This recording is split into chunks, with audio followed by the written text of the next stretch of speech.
Blenheim Palace, one of the grandest of all Britain's great houses. For centuries, these estates were miniature kingdoms, where everyone understood the rules and played their role. This is the story of how the First World War began the destruction of so many of these perfect worlds. 4 years of horror, which notice on the old order. I'm Julian Fellows, and when I created Downton Abbey, I wanted to tell the story of this very moment in our history. There will be explosions on this train, and passion! I wrote how the lives of the family and the servants were changed, and even ripped apart by war. We showed the women who went to work, and we watched as the doors of the house were thrown open to receive the wounded. Now I want to tell you about the men and women of a real house, Blenheim Palace, the war stories of a real Downton Abbey. This is this very room, transformed into a convalescent ward. Below stairs, I'll discover tales of heroism and tragedy.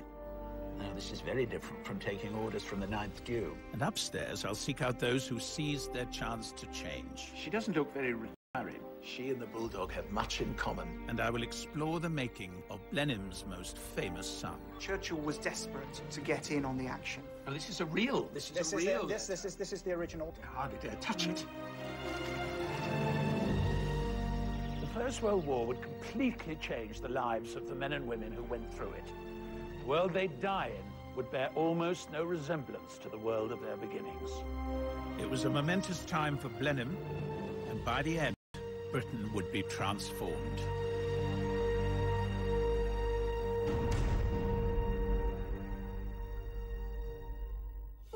Blenheim Palace was built in 1722, an extraordinary physical manifestation of the power and status of the Churchill, later Spencer Churchill, dynasty.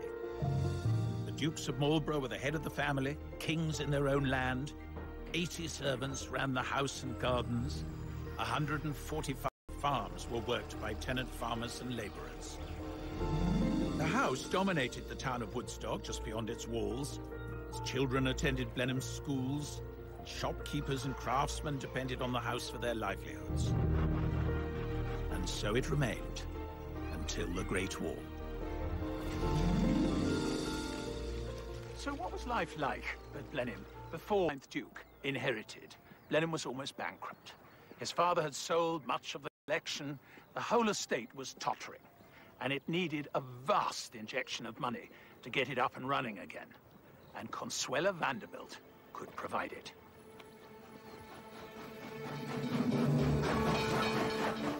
The Vanderbilt family had built one of America's largest shipping and railway fortunes, and Consuelo's father, or rather her ambitious mother, had settled a dowry on her, making her an attractive proposition for an impoverished English duke. But for all her striking beauty, there was never any attraction between bride and groom. And here they are. Consuelo and Sonny, the 9th Duke, making a more convincing couple in marble than they ever did in life. In truth, this was a business deal. He got Consuelo's millions, her mother got a duchess for a daughter. For the people of Woodstock, this was like a royal wedding, and their future prosperity lay in the gift of the happy couple. They were married towards the end of 1895 in New York, but they took a long honeymoon tour, which unfortunately only really served to show they didn't like each other very much. But anyway, they arrived back here in the spring of 1896. Of course, it was a fantastic event for the town. There was bunting and flags everywhere. The whole population turned out to welcome the glamorous new American Duchess, and all the dignitaries were in their robes, and there was even a squadron of the Queen's own Oxfordshire Hussars there to welcome them.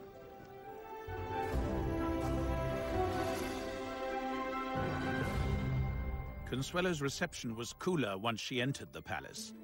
There she met her new in-laws, the Spencer Churchill family.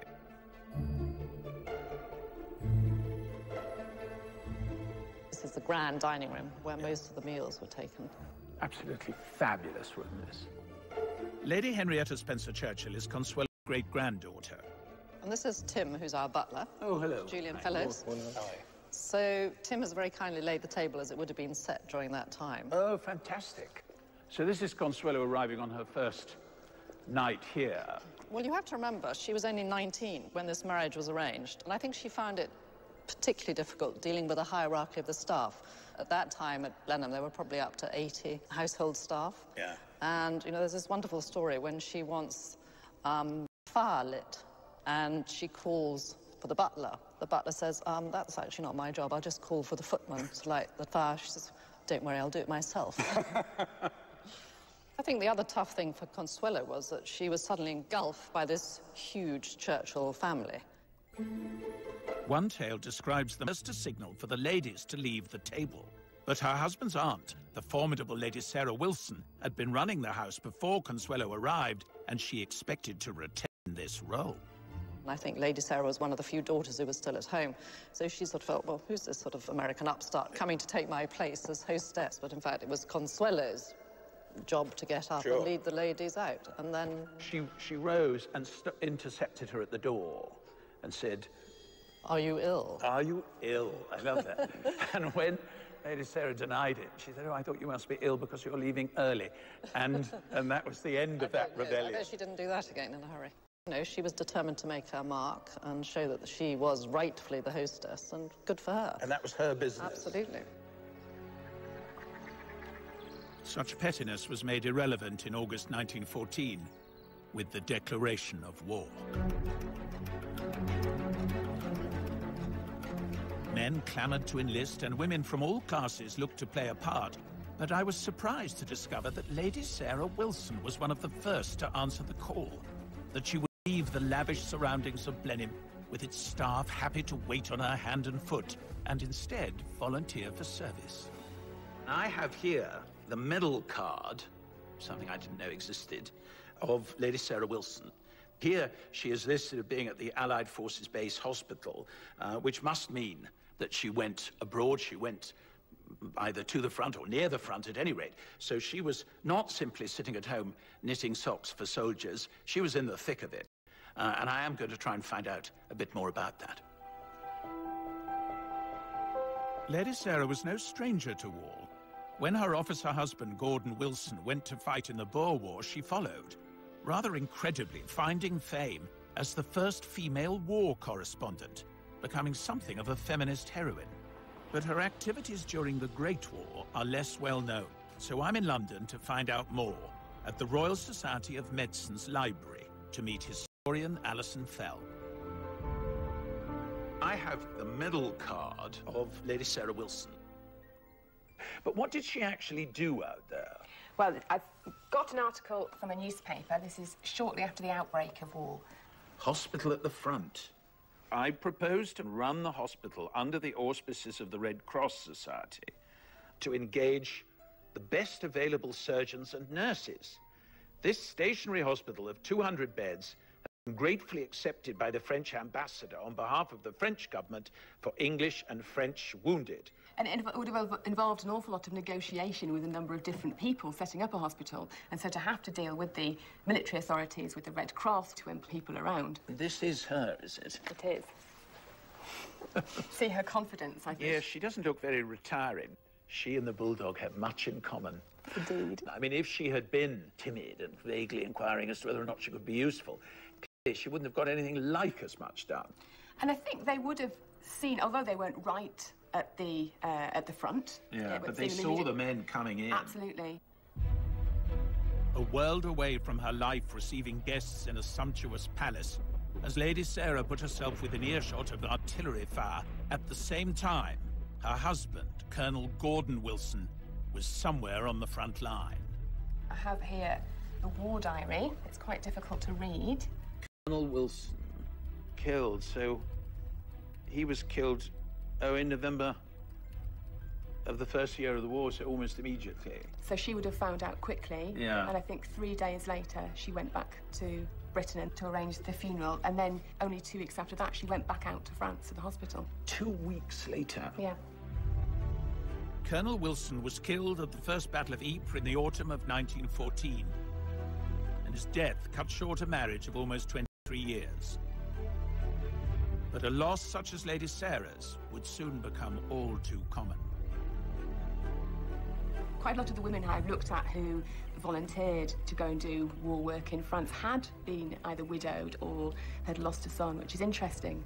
Nursing their patients as if they were their son or their husband. So I think it was a way of coping with separation and then sometimes with loss. I mean, you know, even in my own family, my grandfather died in 1915, my uncle died in 1918, lots of cousins. They all had men they loved who were at the front. Yeah. And an astonishing number of families were touched by death. Grief united women from all classes, leaving more than 200,000 British widows. Sarah Wilson devoted herself to helping wounded men in France for a further 2 years. I have another document here that we found from 1960. Lady Sarah Wilson has her own hospital, which a man who was nursed there told me was the jolliest place to be ill it was possible to imagine.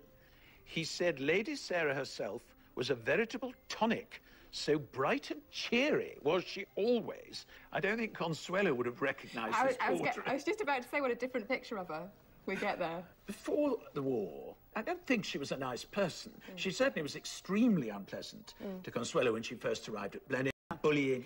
In some ways, maybe a war gives a woman like Sarah Wilson the opportunity to use skills in a way that had public acclaim, and she felt... Her, really. Her rival Consuelo had moved on too. She'd done her duty by bearing 2 male children, an heir and a spare, then fled the palace for London to get away from the husband she loathed. There, she dedicated herself to helping women in the workplace.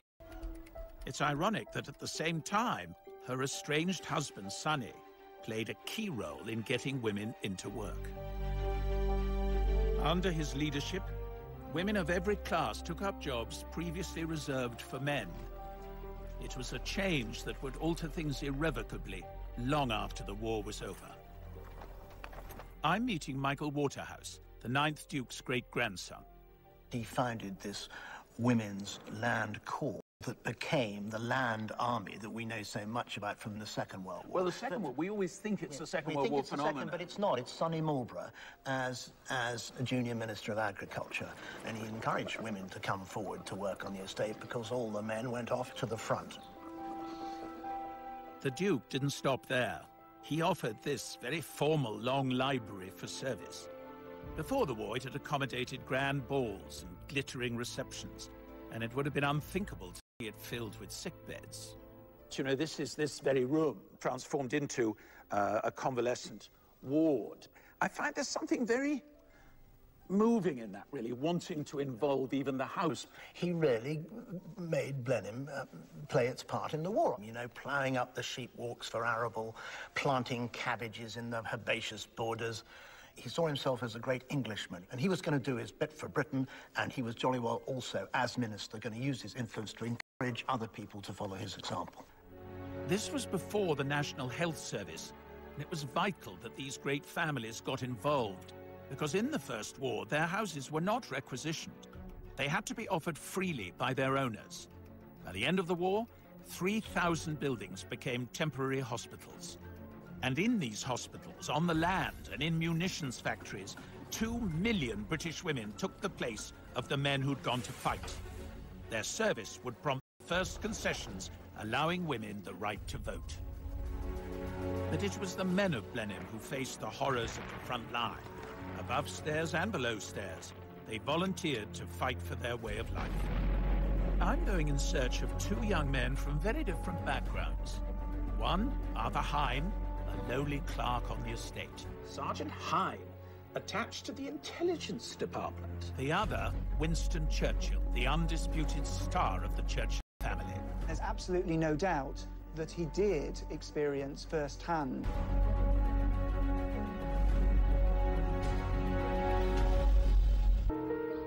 Blenheim Palace.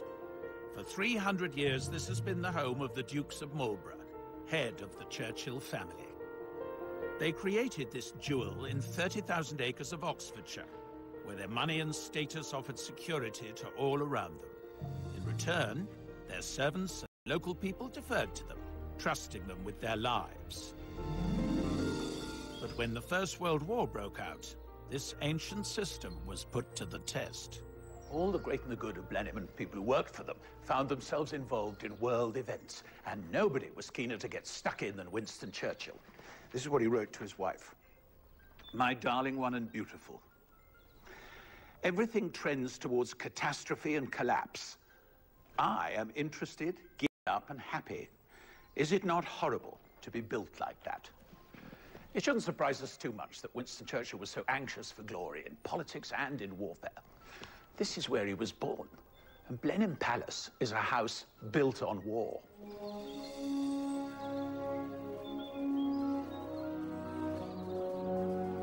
Throughout his young life, Winston had a constant reminder that war was in his blood. His ancestor John Churchill won a famous victory over France. He was rewarded with Blenheim and a dukedom. Well, this is the column raised to the memory of the first Duke of Marlborough, with an incredibly splendid inscription, which is pretty florid. A monument designed to perpetuate the memory of the signal victory obtained by John, Duke of Marlborough, the hero not only of his nation but his age, who by military knowledge and irresistible valor rescued the empire from desolation, asserted and confirmed the liberties of Europe. I think it was terribly important to Winston Churchill to prove that he was a worthy successor to his great ancestor. And when the war started, he was very anxious to make his mark. Not very surprisingly, his thoughts turned to a cavalry regiment that was local to Blenheim. And on the 4th of August, the Woodstock branch of the Queen's Own Oxfordshire Hussars received a cable with a single word: mobilize.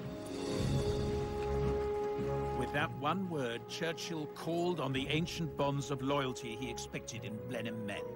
It meant that they would be among the first to see action. I'd love to know more about their war.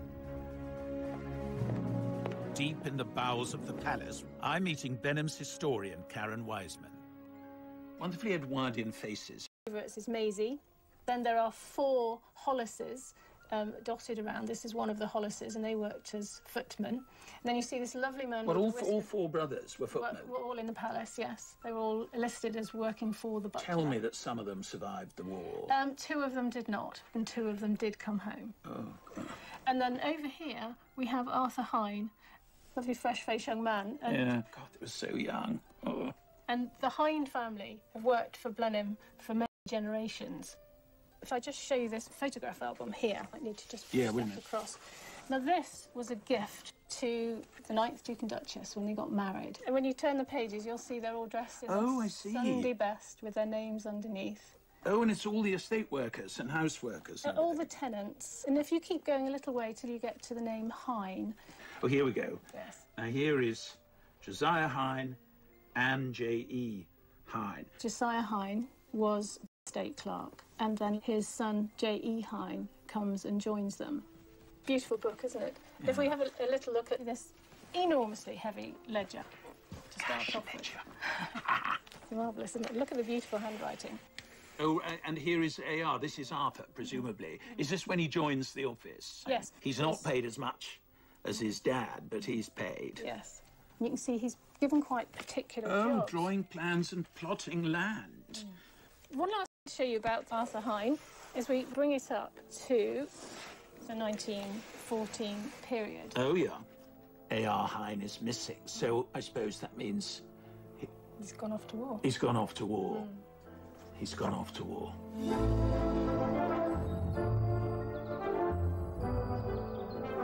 Up to this point, much of Arthur Hine's experience of military life had been in the Hussars' regular training camps at Blenheim, where he would have encountered Winston Churchill. The war wrenched Hine from this secure world. In September 1914, he was in France with the Hussars. They expected a quick and glorious victory and to be back at Blenheim for Christmas. Where is Dunkirk? Dunkirk is just inside France here. Yes, I see. I'm meeting military historian Chris Baker. He's made a discovery about Arthur Hine's first experience of war. So Churchill has decided to send over the Hussars And Hine goes with them, presumably. Yes. Do we have anything of his actual career once he'd crossed over? Well, what we know is that he was a dispatch rider message carrier. An article appeared in the press. Oh, this is nice. Sergeant Hine of Woodstock, attached to the intelligence department, went through the bombardment of Antwerp and was at the firing lines at the forts. Officer. His name was Major Fines. Fines? Fines. Now, he's been Churchill's parliamentary private secretary for a while. And of course, the two, with their connection to the men of Blenheim, Arthur would have been known to them. And if you're going to be sent into a fast-moving and dangerous situation, well, take a man you trust. The besieged Belgian city of Antwerp was on the brink of surrender to Germany. Winston Churchill became the loudest advocate of a British mission to save the city, which sent local Blenheim man Arthur Hine into the fray as a dispatch rider.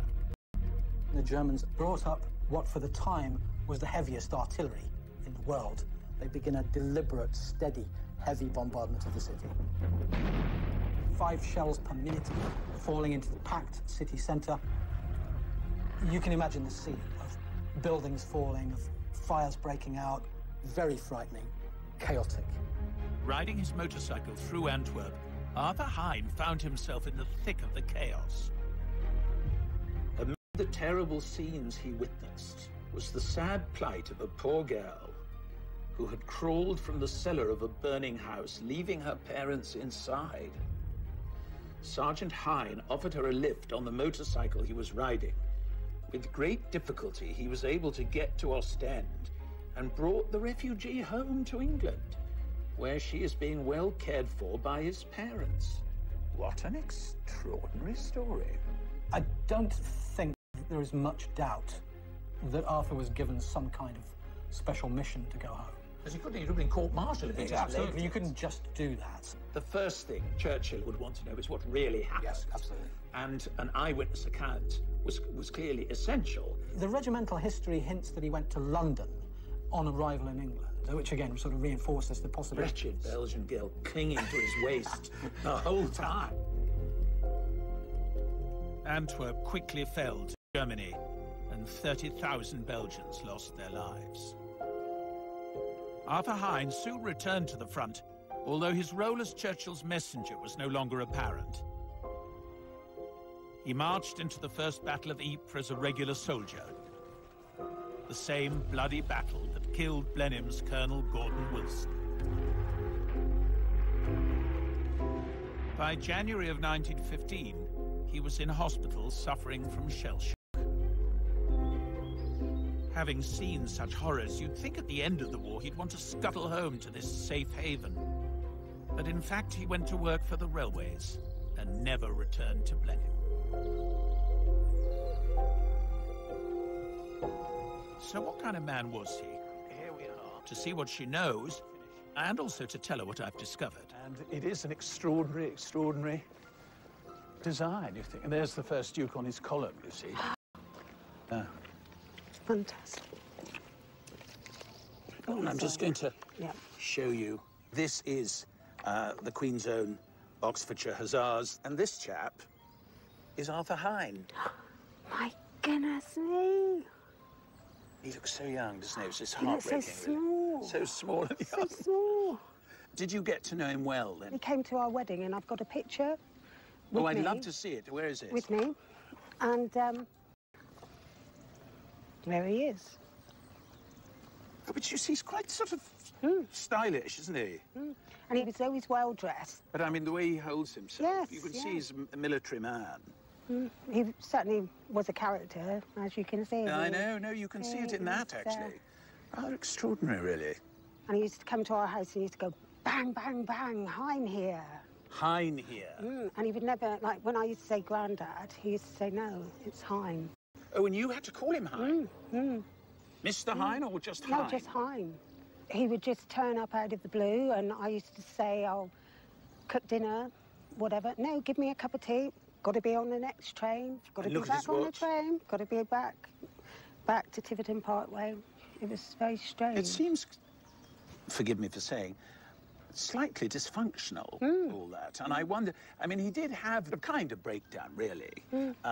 But actually, he very splendid war. He worked in the intelligence. He was taking messages, we think, probably, to Churchill from the front. So he was a very gallant figure in that bit. And he had this extraordinary adventure at the end of the siege of Antwerp.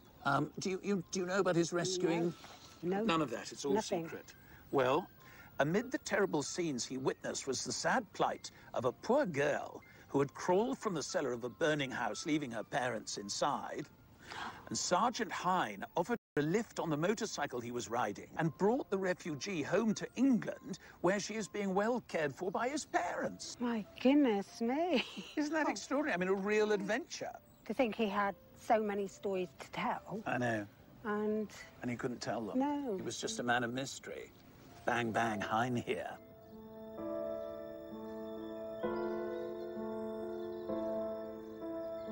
I have a sort of renewed vision of Arthur Hine as an older man, really. This almost Pinteresque figure who always had to be going to the station and was always late. But I think what it tells us more than anything is the rupture that the war brought. I mean, here he was, a Blenheim man. He knew that that man had gone and he had become someone else. And the only way he could really deal with it was to reinvent himself and start again. I find that very poignant. And I'm afraid there were many, many men who felt exactly like that.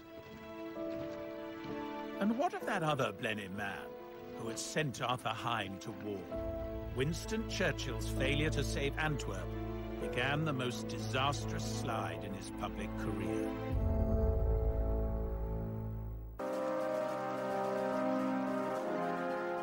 Blenheim Palace, home of the Dukes of Marlborough. The first Duke's great victory over France brought the family wealth and influence, and the man most likely to follow in his footsteps was Winston Churchill. But the Great War threatened to defeat his ambition. As First Lord of the Admiralty, he was held responsible for the disastrous invasion at Gallipoli in Turkey. 50,000 Allied troops lost their lives.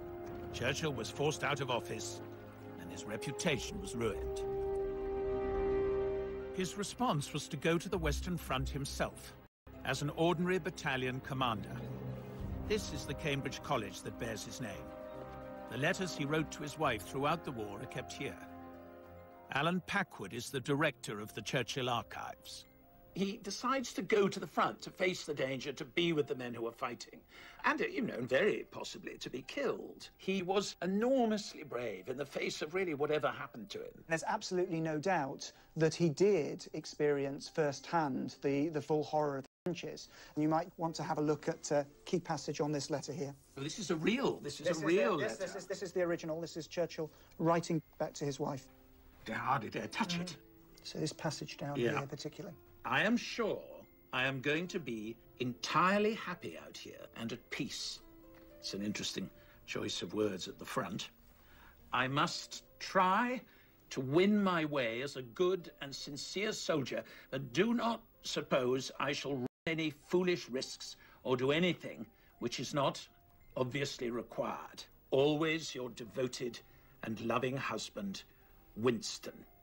There's absolutely no doubt that he was personally brave, that he was very resolute under fire. And that's brought very vividly to life by this letter back to his wife, Clementine, from November 1915. So this is the original letter. We have this transcript for you here. You'd rather I touched that than that, Of course. You? I know your sort.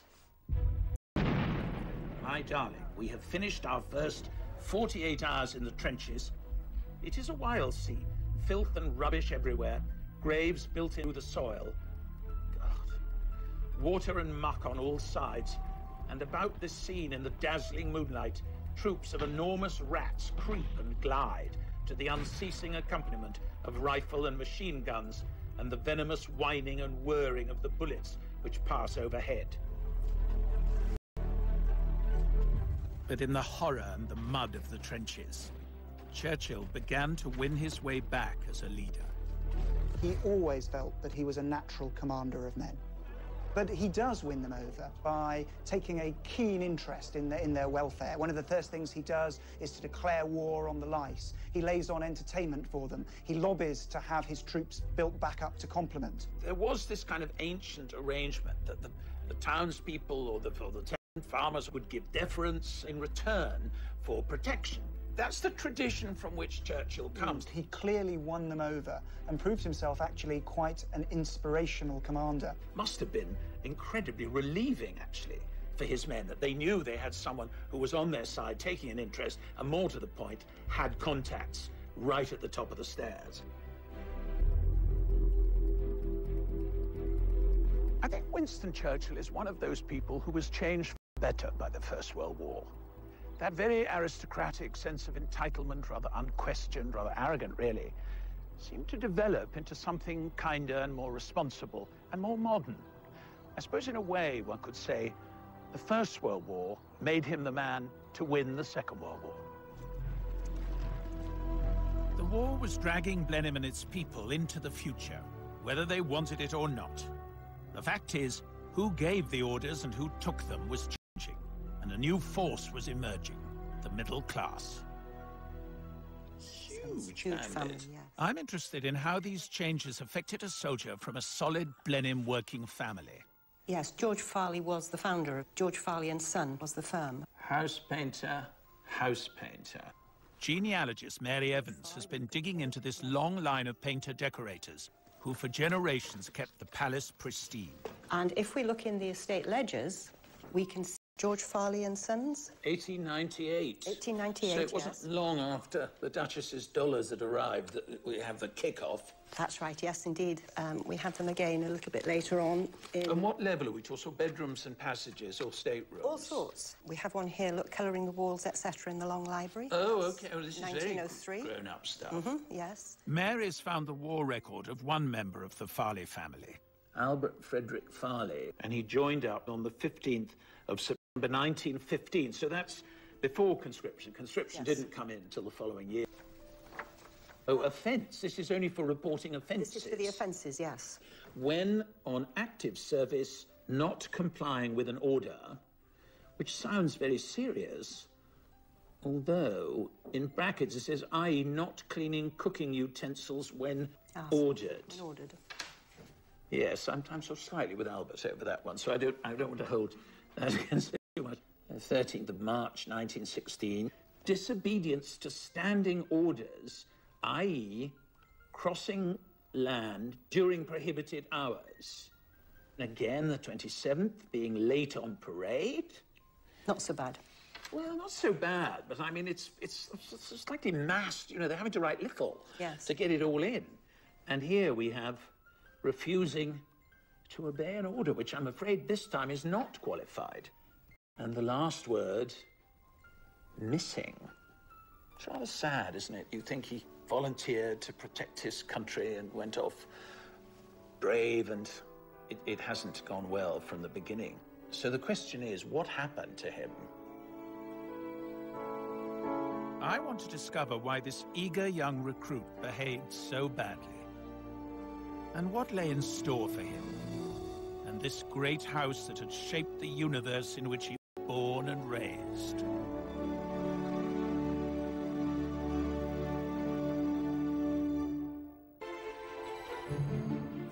Before the First World War, Blenheim employed 25 craftsmen, from water engineers to carpenters.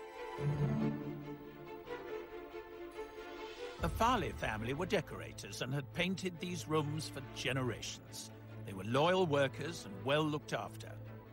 I've come to Balliol College in Oxford to meet military historian Gary Sheffield.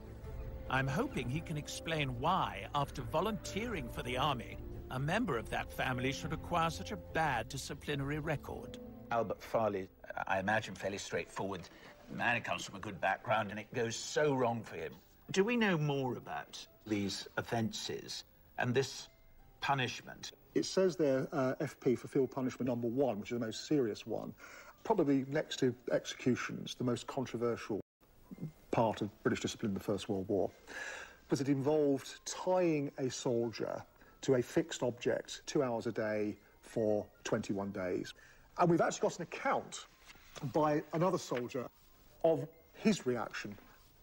I saw that one of the artillerymen was stretched out, cruciform fashion, his arms and legs wide apart, secured to the wheel. His head lolled forward as he shook it to drive away the flies. And that seemed face of this half-crucified gunner got us all groggy. That's terrible, isn't it? It's utterly inhumane.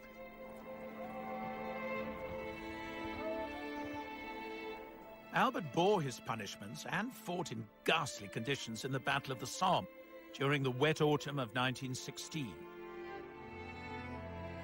It was one of the bloodiest battles in human history. But even this nightmare cannot fully account for Albert's bad record. Most other soldiers who went through the same hell fell into line. We don't know precisely what order he disobeyed, but we do know something about the background. Have a look at this entry in the battalion war diary. Relieved by the 6th Battalion of the Queen's Regiment, very quiet but wet, march to Berneville, billets poor, place all mud and slush. Yes, I mean, that's the key to it, isn't it? I think it is. After terrifying days and nights in the trenches, billets, temporary living quarters at a safe distance from the front, were meant to offer desperately needed respite. One of the central facets of being an officer that would have been drummed in to people going through officer cadet units in places like this Oxford College is that your first and foremost responsibility is to look after the comfort and well-being of your men. Sure, not to pour yourself an enormous whiskey and put your feet up, which I'm sure is what they really wanted to do. And this actually shows this basic principle has been broken on this occasion. Albert Farley would have entered the army expecting his commanding officer to be someone like the Duke or Winston Churchill, who almost by instinct would look after their men in the same way a landlord would look after his tenants. Given the very heavy casualties in the fighting in 1914, you had a series of officers coming into the army who came from very different social backgrounds. Let me give you the enlistment sheet of the soldier put in command of Albert Farley. Oh, here we go. Teakle. Look where he was brought up. Of 10 Rhodesia Road, Clapham. Now, this is very different from taking orders from the 9th Duke. It's actually classic lower middle class suburbia. And his occupation is interesting for an officer. His occupation in civil life is a bank clerk. Although we mustn't be too anti Mr. Teakle. I mean, why shouldn't he be an officer? Why shouldn't he get on? You know, one mustn't think it was easy for the officers either. I keep having this sense of people taken from ordinary lives, you know. That Farley simply cannot, or perhaps will not, cope with the social change that the war has brought about. And in some ways, I think we can see Albert Farley as being a victim of it. The old society is cracking in front of his eyes, and I think he's not very pleased with what replaces it. 6 months after receiving his worst punishment, Albert Farley's war was over. Under heavy machine gun fire in the Battle of Arras, he was reported as missing and accepted as having died. In Woodstock, he is honored by this monument, along with the other local men who gave their lives for their country.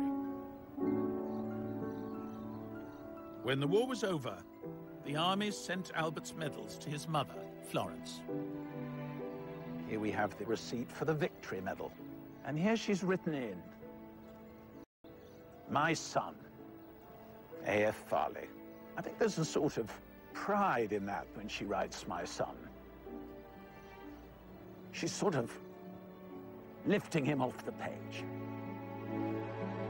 By its end, the Great War had cost nearly 1 million lives from Britain and her empire.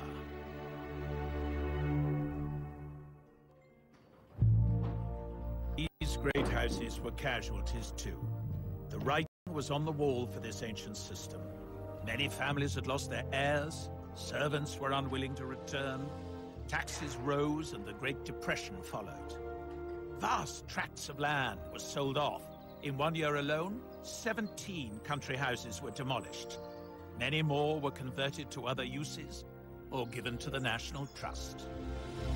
At Blenheim, Sonny, the 9th Duke, refused to accept this change. His first wife, Consuelo built walked away from the suffocating tradition, married again and lived happily ever after. But Sonny had dedicated his life to Blenheim and he couldn't stop now. He carried on spending her money on the house and these spectacular gardens. His grandson, the 11th Duke, has built on Sonny's lifelong obsession with Blenheim and turned it into a modern business, open to the public, but still his home.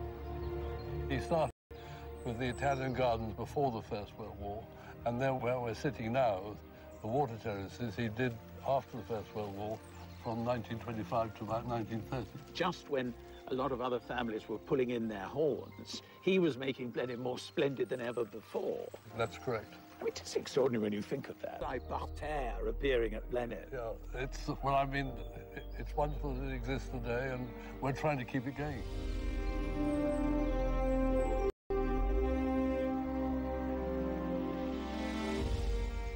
The Churchill family, and in fact, the whole Blenheim community, had entered the Great War still governed by the ways of the 19th century. They emerged from it to find themselves in the 20th. That pre-1914 existence may have lingered on for a few years in some of these houses, but the mindset had changed. The clarity of the old world, where most people accepted the role they were born to and lived by its rules, that had been replaced by something very different. Better, maybe, but definitely more uncertain.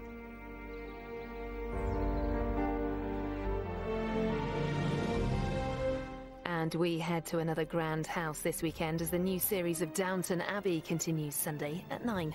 Then we've brand new drama for you next week as James Norton stars as a vicar on a mission. That's Grantchester, Monday at the same time. Here next, with all the latest headlines, we've the ITV News.